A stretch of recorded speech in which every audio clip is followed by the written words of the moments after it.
Hi, this is Chris Walker. Picture this, you finally pull the trigger on that shiny 65-inch 4K beast you've been eyeing for months. It's on sale, the box is huge, and the marketing says it's AI-powered genius. You get it home, unbox it, and for 3 days, it's glorious. Then day 4 hits. You're watching the big game, and suddenly a massive pop-up for a brand of laundry detergent covers the bottom third of your screen. You try to close it, but the remote lags. The OS feels like it's running on a toaster from 2004. And that deep black the box promised? It's a washed out milky gray mess that makes your living room look like a foggy morning in London. You've been played. In 2026, the TV industry isn't selling you a display anymore. They're selling you a data mining billboard that just happens to show movies. They're cutting corners on the glass and the boards while spending millions to make sure you never noticed until the return window slams shut.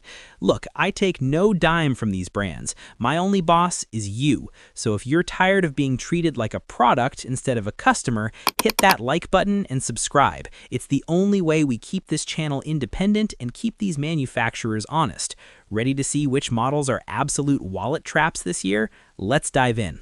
Look, we need to have a serious talk about the state of the living room in 2026. If you walk into a Best Buy or scroll through Amazon right now, you are being bombarded with words like hyper AI upscaling, infinite contrast, and quantum matrix.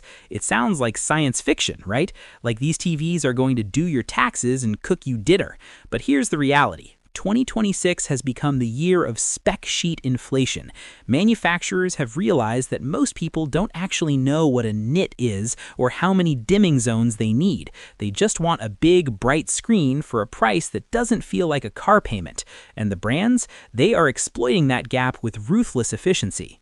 We are seeing a massive resurgence of edge-lit technology, but it's dressed up in fancy new clothes. 10 years ago, we knew edge-lit was the budget option. The LEDs were just on the sides, pushing light toward the center. It was never perfect, but it was honest. Today, they're calling it Infinity Vision or Crystal UHD Pro and charging you a premium for technology that is fundamentally broken for HDR.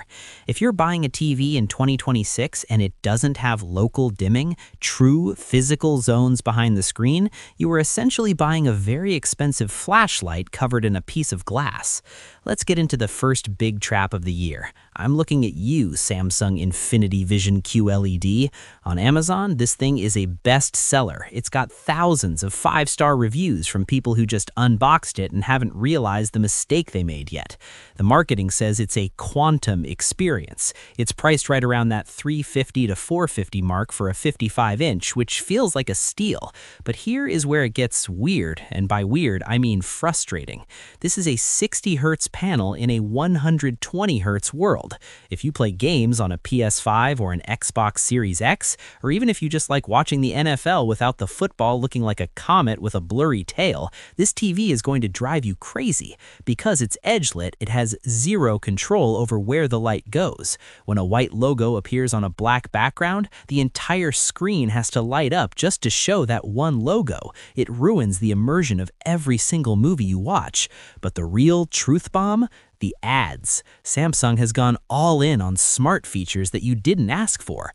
We're seeing reports, and I verified this in my own testing, of non-removable pause ads. You hit pause to go get a drink, and within 5 seconds, there's a full-screen banner for a streaming service or a local car dealership. It's aggressive, it's intrusive, and quite frankly, it's disrespectful to the person who just paid hundreds of dollars for the hardware. You are not just the customer, you are the inventory. And don't get me started on the build quality. We're seeing flash lighting, those bright spots in the corners, appearing on these units within just 6 months. It's the result of thin, cheap plastic frames that warp slightly under the heat of the LEDs. If you see this model on sale for $299 on Prime Day, walk away. No, run. You are better off buying a 2-year-old used flagship than this brand new Infinity headache. Look, I know that's a lot to take in, but I'm here to make sure you don't end up with a massive piece of e-waste on your wall. I've got more models to break down, some that actually get it right, but before we move on, I want to hear from you. What's the one product you're looking at right now that you're suspicious of? Maybe it's a specific projector, a new laptop, or a different TV brand. Drop a comment below and let me know. I read every single one, and your suggestions are exactly how I decide what to put on the test bench next. Seriously, tell me what you want to see, and I'll get to work. Okay, let's pivot to something that actually makes sense. If you're a budget seeker or a value hunter in 2026, the TCL QM7K is the model that's making the big brands nervous. For around $700, this isn't just a TV, it's a statement. TCL has finally mastered mini LED at scale. While Samsung is trying to sell you edge-lit quantum fluff, TCL is packing over 1,000 local dimming zones into this 55-inch frame. Why does that matter? It means when you're watching the Batman or Dune, the black bars at the top and bottom of the screen actually stay black. The brightness hits around 1,500 nits peak, which is enough to make you squint in a dark room. It's HDR that actually looks like HDR. Plus, they didn't skimp on the gaming side. You're getting a native 144 Hz refresh rate. That's faster than most of the premium TVs from 2 years ago. Now, I'll be honest with you, it's not perfect. The build quality feels a bit plasticky. If you tap the back of the panel, it feels hollow, and the Google TV interface can get a little sluggish if you load it up with 50 different apps. But in terms of nits per dollar, nothing else in the mid-range even comes close. It's the safe path for anyone who wants high-end performance without the Sony tax. But then we have the gaming king, the LG C5 OLED. Now, look, I'm going to level with you. If you already own an LG C4 from last year, do not upgrade. The C5 is a refinement, not a revolution.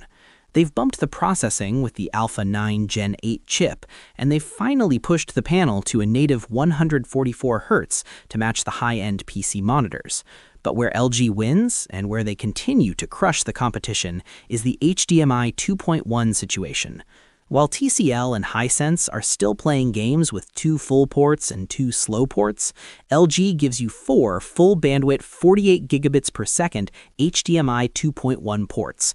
It sounds like a nerd stat, but it's huge. It means you can plug in your PS5, your Xbox, your PC, and your high-end soundbar all at once, and never have to swap cables or sacrifice features. The picture quality is, well, it's OLED. The contrast is infinite because every pixel is its own light source. But here's the stuff they don't tell you. The C5 isn't as bright as the new QD OLEDs from Samsung or Sony. If you have a room with 3 massive south-facing windows and no curtains, the C5 might struggle a bit with reflections. LG's EvoTech is good, but it's starting to hit a ceiling. Still, for a dedicated gaming den or a controlled light living room, this is the benchmark. It's the TV that everything else is measured against. Here's where the math starts to make sense for most of you. If you want the absolute best and you've got the budget, the LG C5 is the play. But if you're looking at that $1,200 price tag and your wallet is screaming, that TCL we just talked about is giving you about 85% of the performance for nearly half the price. That is the 2026 value play. Now, if that LG we just talked about is the gaming king, then the Sony Bravia 8 II is the cinema king, with a massive asterisk. Sony has always been the brand for people who care about the integrity of the image. They don't care about winning the brightness wars, they care about skin tones looking like actual skin and shadows having detail instead of just being a black blob. The secret sauce here is the XR processor. In 2026, every brand is screaming AI, but Sony's AI is actually doing something useful. It's not just sharpening edges, it's recognizing that there's a face in the frame and focusing the processing power there, just like your eyes do in real life. If you watch a lot of older content, classic movies, 1080p cable, or low bitrate streaming, this is the only TV that makes it look like it was filmed yesterday. But here's where the Sony tax starts to sting. This is a $2,000 TV, and Sony is still only giving you 2 HDMI 2.1 ports. In 2026, that is borderline insulting. If you have a soundbar and 2 consoles, you're already playing musical chairs with your cables. And while the acoustic surface sound, where the screen itself vibrates to make noise, is cool, let's be real. If you're spending $2,000 on a TV, you're probably buying a dedicated sound system anyway. And can we talk about the feet? Sony's slim one-slate design looks great in a magazine, but in your living room, it's a logistical nightmare. The feet are pushed to the very edges of the 55-inch frame. If your TV stand isn't at least 48 inches wide, this TV will literally not fit. You'll be forced to wall mount it or buy new furniture. It's a premium quirk that feels like Sony forgot people live in normal houses.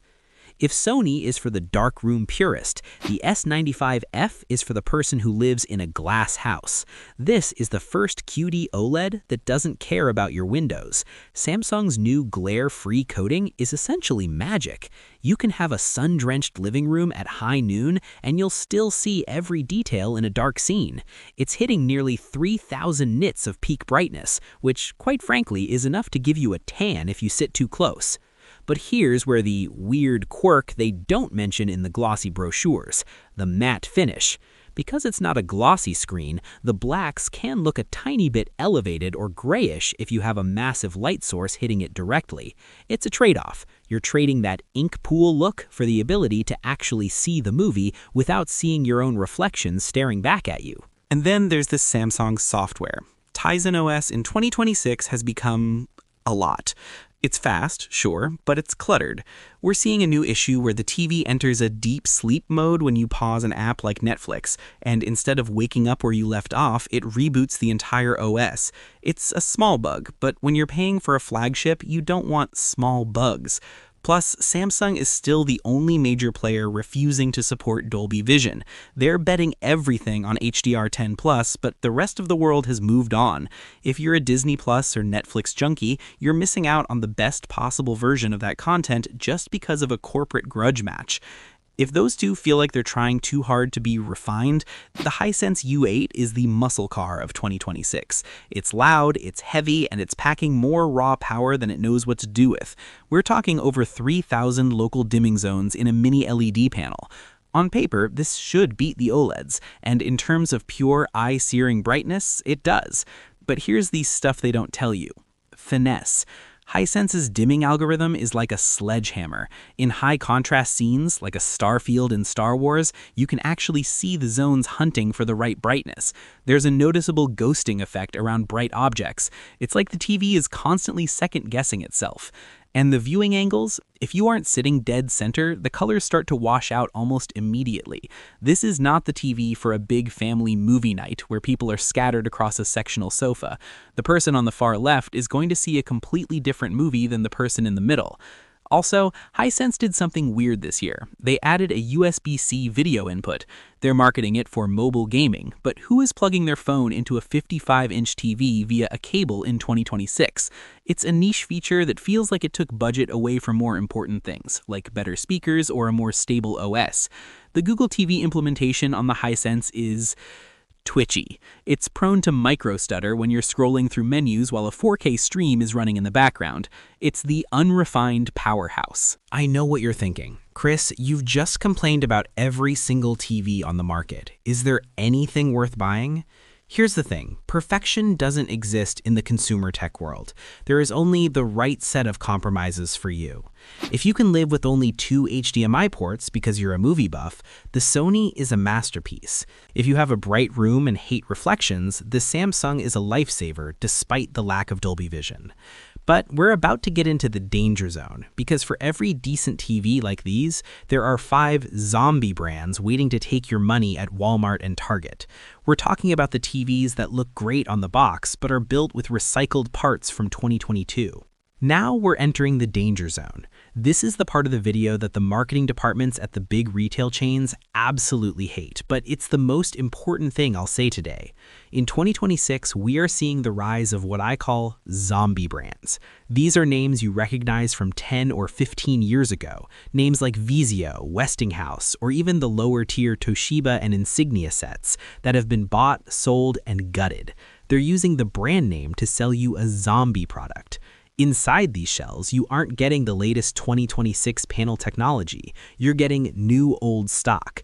These are panels that failed the quality control tests for Sony or LG back in 2023, and they've been sitting in a climate-controlled warehouse in Shenzhen until someone bought them for pennies on the dollar. Look at the Vizio V-Series 2026 edition.